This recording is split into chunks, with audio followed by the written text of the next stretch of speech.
Hey guys, Shane Wood. I'm down here at the Homemade Cafe right downtown Port Orchard. What an amazing building. It's an old church that she turned into an actual cafe that makes absolutely incredible food. I'm going to go in and meet with Sue Ann Martin Smith, and she's going to walk us around, show us a little bit about the history of this place, and if we're lucky, I think she might even make us some food. So come on in, let's go take a look. Hi. Hi. Hey, welcome to the Homemade Cafe. Thank you. Nice to have you. Thanks for having us. Yeah. Come on in. Thank you. Here's our little cafe. Here's the setup. Oh, wow. We're all ready to reopen on the 14th. We're really excited about that. Okay. Come on in. Give you a little tour.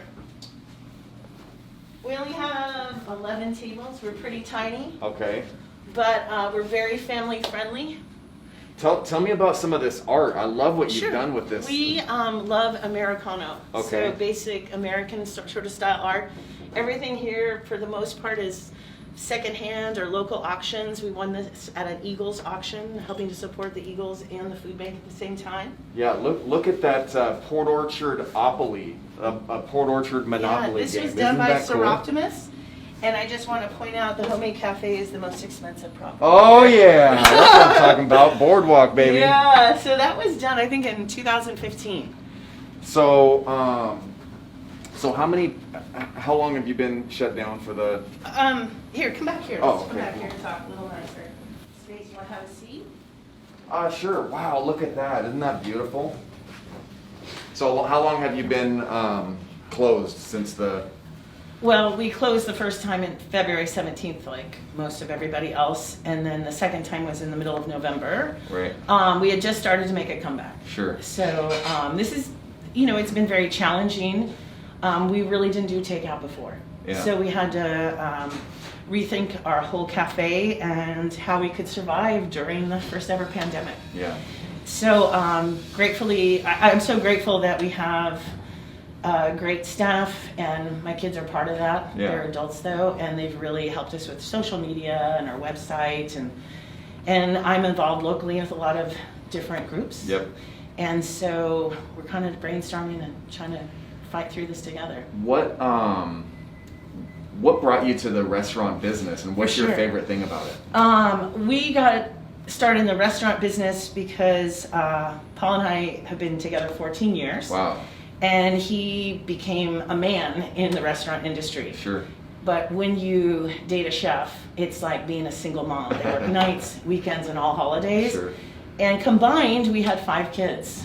My 2 daughters, his son, and we took custody of my great nieces that were 3 and 5. Wow. So we had 5 kids to support, and Wow. it was a challenge. Sure. So he came home from work one day, and I said, I've got this great idea. Why don't we open a cafe? And we'll do it during the day so we can be with our kids at night, and I'll do the front and you cook. Wow.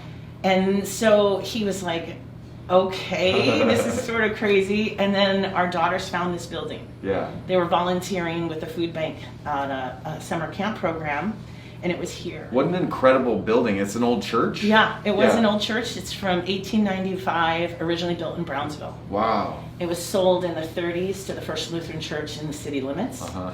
And they took it apart, labeled it, put it on a barge, floated it down the inlet to here, and rebuilt it on old growth stumps that are still under the building. It's been modernized since then. And so when we opened the cafe, we wanted to keep the integrity of the space. Yeah. And so we had like our hood fan custom around the beams. We only removed 1 window for the fan. And originally, we also, when we moved here, we lived upstairs for a decade. So we worked below, and our home was upstairs, and I literally raised our kids in a big purple church. Yeah, so, when you come to the restaurant, you still have the stained glass windows. You still have 13 it still looks stained glass windows, correct. And this is where everyone would gather for like snacks after church and Sunday school. This was that space. Wow, how fitting. Yeah, and so when the concept for us was to have a space that was family friendly. Sure. And one of our daughters had an allergy to high fructose corn syrup. Uh-huh. And we thought she was so ill, they thought she had cancer when she was 10. And so a year of testing, we just realized what her allergy was. And we had to learn a lot about food. and processed food, and unfortunately they use this artificial sweetener.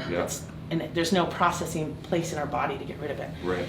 So we started making everything from scratch, and if Lily couldn't eat it, no one would have it. I mean, do you know what I mean by that? We'd make it for everyone. So we don't use high fructose corn syrup in our cafe, which is really nice. And kids love to eat our food because I say it's real food for real people. Yeah. This is the style of food I grew up with. My dad was Spanish. I grew up on Vashon, and he was the main cook in my family. Wow. And I would wake up on the weekends smelling like bacon and eggs, and you knew when you smelled that country breakfast, you're going to work your booty off all day long. And so that whole concept, food to me is family. It's comforting. It should make when we bring our food out, it should be eye candy, and your mouth should be watering, and your senses should be alert. When you smell that, you want to eat it. And that's our belief in our food. Doesn't that make you hungry right now? I mean, really, that's just so. And I think food can really heal the soul, and I think a lot of us need some healing right now. Right now, we do. And so we are so excited to be reopening. We really miss our customers. Yeah. A lot of our customers are like extended family. Sure. And we miss them. You know, when you don't see kids for a few months and they're little, they grow. Yeah. And I love that. And you need to love what you do. Absolutely. And we love what we do, And when you don't have it, man, you miss it. I definitely feel your emotion and your energy, and you can tell how passionate you are about this business. And one of the reasons I wanted to talk to you is the other day when we were in one of our group meetings, we were both part of POPSA, the Port Orchard Base Rate Association, and you said something to me that it really inspired me. There's so much negativity right now, and there's a lot of heartache and people that are actually struggling. And, I know you guys have certainly been enduring through this thing, and you said something that was just so, we're gonna fight on and we're gonna make it. And then when the 11th comes, where do you get that inner strength? Like, what do you think you get that from? My dad had a saying, and it was, if it was easy, everyone would do it. And that was like his mantra. It was drilled into me. So he would say, follow that up with, so it's the hard things that are worthwhile. Yeah. And so not everyone thinks things from the outside in, a small business might be easy to do. For instance, a restaurant. Sure. It's very layered. It's very complex, and it's far from easy. And if you're not passionate about it, there's no point in doing it. Wow. And so we definitely have the passion, and we have, the drive, and we've already, in our mind, we already made it. And then this happened, this meaning the pandemic. So I have no doubt that we can make a strong comeback. And we're no quitters. Wow. My mama didn't raise a quitter. No, she didn't. I do want to say I definitely respect and appreciate your commitment to the safety standards that are put in front of you as a restaurant. I know of all of the businesses, I feel like restaurants may be hit the hardest, but you have done your part to keep this community safe, and I know the community's antsy and can't wait to get back to coming over and having some homemade food. We love our community, and I think the Homemade Cafe is what community is. Yeah.